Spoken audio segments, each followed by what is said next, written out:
नमस्कार दोस्तों। अभिज्ञान क्लासेस में मैं एक बार फिर आप सभी का हार्दिक स्वागत करती हूँ। आई होप सो आप बहुत अच्छे होंगे और अच्छे से रिवीजन कर रहे होंगे। तो चलिए आज का ये लेक्चर स्टार्ट करते हैं। प्रश्न नंबर 646। निम्नलिखित में से वल्लभाचार्य के शिष्यों के संबंध में कौन सा कथन असत्य है? अर्थात हम लोगों को गलत कथन इसमें से ढूंढना है। यहाँ पर है आपका नंददास और चतुर्भुज दास। ऑप्शन नंबर सी आपका यहाँ सही हो जाता है। चलिए व्याख्या देख लेते हैं। वल्लभाचार्यों के शिष्य के संबंध में नंददास तथा चतुर्भुज दास ये कथन असत्य है, क्योंकि कुंभन दास, सूरदास, परमानंद दास तथा कृष्णदास ये वल्लभाचार्य के शिष्य हैं, जबकि नंददास तथा चतुर्भुज दास गोविंद स्वामी और छीत स्वामी ये विठलनाथ के शिष्यों के अंतर्गत आते हैं तथा ये सभी अष्टछाप के कवि हैं। चलिए नेक्स्ट प्रश्न देख लेते हैं। हम तो दुहु भांति फल पायो, जो ब्रजनाथ मिले तो नीको, नातरु जस गयो। इन पंक्तियों में ये क्या कहा गया है? तो यहाँ पर आपका आत्म समाधान के विषय में बताया गया है। ऑप्शन नंबर सी आपका यहाँ सही हो जाता है। यह पंक्ति सूरदास जी के द्वारा रचित सूरसागर में संकलित भ्रमर गीत से है। सूरदास द्वारा रचित 25 ग्रंथ बताए जाते हैं, जिनमें से 3 ही उपलब्ध हैं: सूरसागर, सूरसारावली और साहित्य लहरी। सूरदास कृत सूरसागर का उपजीव्य ये भागवत महापुराण का 10वां स्कंध है। हिंदी साहित्य में भ्रमर गीत काव्य परंपरा का प्रवर्तन सूरदास ने किया। भ्रमर गीत में कुल 700 पद हैं और भ्रमर गीत को उपालम काव्य भी कहते हैं। सूरसारावली में 1107 छंद हैं। इसकी रचना संसार को होली का रूपक मान करके की गई है। साहित्य लहरी में अलंकार और नायिका भेदों के उदाहरण प्रस्तुत करने वाले 118 दृष्टकूट पद हैं। सूरदास को वात्सल्य रस का सम्राट माना जाता है। सूरदास की रचनाओं का सर्वप्रथम संपादन कलकत्ता में सन 1841 ईस्वी में राग कल्पद्रुम नाम से हुआ है। चलिए नेक्स्ट प्रश्न देख लेते हैं। सूरसागर की रचना का आधार क्या रहा है? तो सूरसागर की रचना का आधार ये श्रीमद् भागवत रहा है। ऑप्शन नंबर डी आपका यहाँ सही हो जाता है। चलिए व्याख्या देख लेते हैं। सूरदास कृत सूरसागर की रचना का आधार श्रीमद् भागवत का 10वां स्कंध है। सूरसागर में 4936 पद तथा 12 स्कंध है। हिंदी साहित्य में भ्रमर गीत काव्य परंपरा का प्रवर्तन सूरदास ने किया और सूरदास की रचनाएं हैं सूरसागर, सूरसारावली और साहित्य लहरी। चलिए नेक्स्ट प्रश्न देख लेते हैं।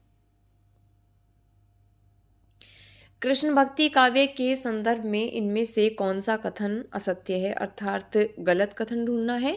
तो ऑप्शन नंबर सी यहाँ पर गलत कथन है। राधा वल्लभ संप्रदाय में राधा का स्थान गौण तथा कृष्ण का स्थान प्रधान तथा उच्च माना गया है। यही कथन गलत है और यही यहाँ हमें असत्य कथन ही छांटना था। तो ऑप्शन नंबर सी आपका यहाँ सही हो जाता है। चलिए आगे देख लेते हैं। यह कथन कृष्ण भक्ति काव्य के संदर्भ में असत्य है, हम देख ही चुके हैं। भगवत कृपा की प्राप्ति के लिए सूर की भक्ति पद्धति में अनुग्रह का प्राधान्य है। नंददास ने भ्रमर गीत नामक ग्रंथ की रचना की थी। सखी संप्रदाय का प्रवर्तन स्वामी हरिदास द्वारा किया गया। वहीं राधा वल्लभ संप्रदाय राधा का स्थान प्रथम तथा उच्च है एवं कृष्ण का स्थान इसमें गौण रहा है। चलिए आगे देख लेते हैं। साहित्य लहरी के रचयिता कौन है? तो साहित्य लहरी के रचयिता ये सूरदास हैं। ऑप्शन नंबर सी आपका यहाँ सही हो जाता है। चलिए ये व्याख्या भी हम देख ही चुके हैं, आगे देख लेते हैं। काहे को रोकल मारग सूधो, सुनुहु मधुप निर्गुण कंटकते, राजपंथ क्यों रूंधो। इस काव्य पंक्ति में राजपंथ का प्रयोग किसके लिए किया गया है? तो यहाँ पर राजपंथ का प्रयोग ये भक्ति मार्ग के लिए किया गया है। ऑप्शन नंबर सी आपका यहाँ सही हो जाता है। चलिए नेक्स्ट प्रश्न देख लेते हैं। वल्लभाचार्य ने अपने मार्ग का नाम पुष्टि मार्ग क्यों रखा है? तो क्योंकि भक्ति की और जीव की प्रवृत्ति तभी होती है जब भगवान का अनुग्रह होता है। तो ऑप्शन नंबर ए यहाँ आपका सही हो जाता है। चलिए आगे व्याख्या देख लेते हैं। वल्लभाचार्य ने अपने मार्ग का नाम पुष्टि मार्ग रखा क्योंकि भक्ति की ओर जीव की प्रवृत्ति तभी होती है जब भगवान का अनुग्रह होता है। इन्होंने जीवों के 3 रूप बताए हैं, पुष्टि जीव, मर्यादा जीव और प्रवाह जीव। इनके विषय में जान लेते हैं। पुष्टि जीव जो भगवान के अनुग्रह पर निर्भर रहते हुए नित्य लीला में प्रवेश के अधिकारी बनते हैं।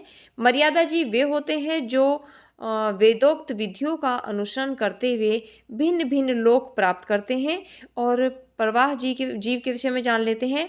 वे जीव जो जगत प्रपंच में ही निमग्न रहते हुए सांसारिक सुखों की प्राप्ति हेतु सतत चेष्टारत रहते हैं।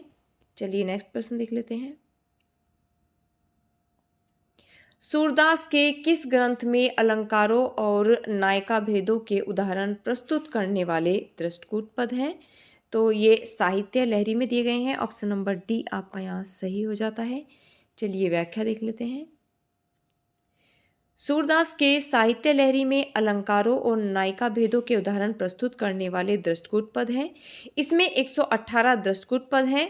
सूरदास को श्रृंगार और वात्सल्य सम्राट माना जाता है। इनके द्वारा रचित अन्य कृतियां हैं सूरसागर तथा सूरसारावली। चलिए नेक्स्ट प्रश्न देख लेते हैं।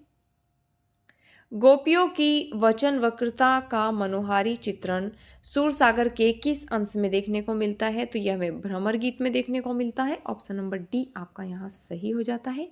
चलिए व्याख्या देख लेते हैं। गोपियों की वचन वक्रता का मनोहारी चित्रण सूरसागर के भ्रमर गीत अंश में मिलता है। सूरदास कृत सूरसागर का उपजीव्य भागवत महापुराण का 10वां स्कंध है। हिंदी साहित्य में भ्रमर गीत काव्य परंपरा का प्रवर्तन सूरदास ने किया। भ्रमर गीत को उपालंब काव्य भी कहते हैं। वहीं आचार्य रामचंद्र शुक्ल ने इसे ध्वनि काव्य भी कहा है। चलिए नेक्स्ट प्रश्न देख लेते हैं। जिस प्रकार स्वामी रामानंद जी ने विष्णु के अवतार राम की उपासना पर जोर दिया, उसी प्रकार किस आचार्य ने कृष्ण को लेकर जनता को रसमग्न किया है? तो वल्लभाचार्य ने यहाँ पर कृष्ण को लेकर जनता को रसमग्न किया है। ऑप्शन नंबर सी आपका यहाँ सही हो जाता है। चलिए व्याख्या देख लेते हैं। जिस प्रकार स्वामी रामानंद जी ने विष्णु के अवतार राम की उपासना पर जोर दिया है, उसी प्रकार वल्लभाचार्य ने कृष्ण को लेकर के जनता को रसमग्न किया है। वल्लभाचार्य द्वारा रचित ग्रंथ इस प्रकार है: पूर्व मीमांसा भाष्य, उत्तर मीमांसा या अनुभाष्य तथा तत्वदीप निबंध, श्रीमद् भागवत का सूक्ष्म टीका। चलिए नेक्स्ट प्रश्न देख लेते हैं।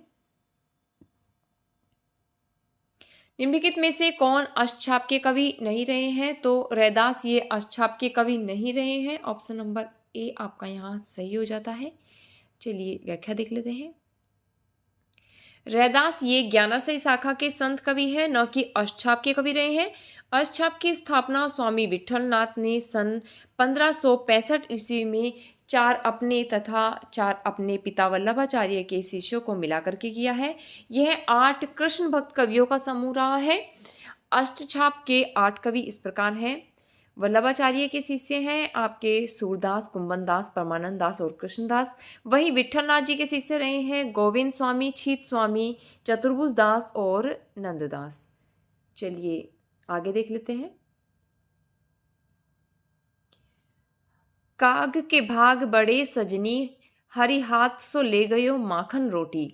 तो यहाँ पर ये जो पंक्तियां हैं ये रसखान के द्वारा कही गई हैं। ऑप्शन नंबर सी आपका यहाँ सही हो जाता है। चलिए आगे कुछ महत्वपूर्ण पंक्तियां दी गई हैं, इनको देख लेते हैं। जब ते प्रीति श्यामते कीनी, तादिन ते मेरे इन नैनिन ने कह नींद न लीनी। ये परमानंद दास के द्वारा कही गई हैं। वहीं प्रभु हो सब पतितन कोटि को, ये पंक्तियां सूरदास जी की हैं। शेष महेश गणेश दिनेश सुरेश हु जाहि निरंतर गावे, नव मर्तक मणि श्याम कनक मणिगण ब्रजबाला, वृंदावन को रीझी मनहु पहिराई माला। ये पंक्तियां रसखान जी की रही हैं। चलिए आगे देख लेते हैं। सूरदास ये किस संप्रदाय में दीक्षित हुए थे? तो ये पुष्टि मार्गी संप्रदाय में दीक्षित हुए थे। ऑप्शन नंबर बी आपका यहाँ सही हो जाता है। चलिए व्याख्या देख लेते हैं। सूरदास पुष्टि मार्गी संप्रदाय में दीक्षित हुए थे। पुष्टि मार्गी संप्रदाय के प्रवर्तक वल्लभाचार्य हैं। निम्बार्क संप्रदाय के प्रवर्तक निम्बार्काचार्य हैं। सखी संप्रदाय स्वामी हरिदास का रहा है। सूरदास के प्रमुख ग्रंथ हैं सूरसागर, साहित्य लहरी, सूरसारावली इत्यादि। चलिए आगे देख लेते हैं। महाकवि सूरदास का जन्म स्थान क्या रहा है? तो उनका जन्म स्थान सीही रहा है। ऑप्शन नंबर डी आपका यहाँ सही हो जाता है। चलिए व्याख्या देख लेते हैं। महाकवि सूरदास का जन्म स्थान सीही है। सूरदास के जन्म के संबंध में दो मत हैं। श्याम सुंदर दास, आचार्य रामचंद्र शुक्ल, हजारी प्रसाद द्विवेदी इनका जन्म स्थान ये रुनकता गौघाट मानते हैं, जबकि वार्ता साहित्य में डॉक्टर नगेंद्र गणपति चंद्र गुप्त सीही को इनका जन्म स्थान मानते हैं। वहीं मगहर में कबीरदास जी की मृत्यु हुई थी, ये आप सभी जानते हैं। चलिए आगे देख लेते हैं। सखी संप्रदाय के प्रवर्तक कौन रहे हैं? तो सखी संप्रदाय के प्रवर्तक ये स्वामी हरिदास रहे हैं। ऑप्शन नंबर बी आपका यहाँ सही हो जाता है। सखी संप्रदाय के प्रवर्तक स्वामी हरिदास थे। इस संप्रदाय को हरिदासी या टटी संप्रदाय के नाम से भी जाना जाता है। यह निम्बार्क संप्रदाय की एक शाखा है और इस संप्रदाय के लोग आगरा में यमुना किनारे बांस की टटी बनाकर रहते थे, इसलिए इसे टटी संप्रदाय कहते हैं। तो चलिए दोस्तों, आज का ये लेक्चर यहीं समाप्त करते हैं और अगर आपको ये प्रयास अच्छा लग रहा है तो इसे लाइक, शेयर और सब्सक्राइब कीजिए। Thanks for watching.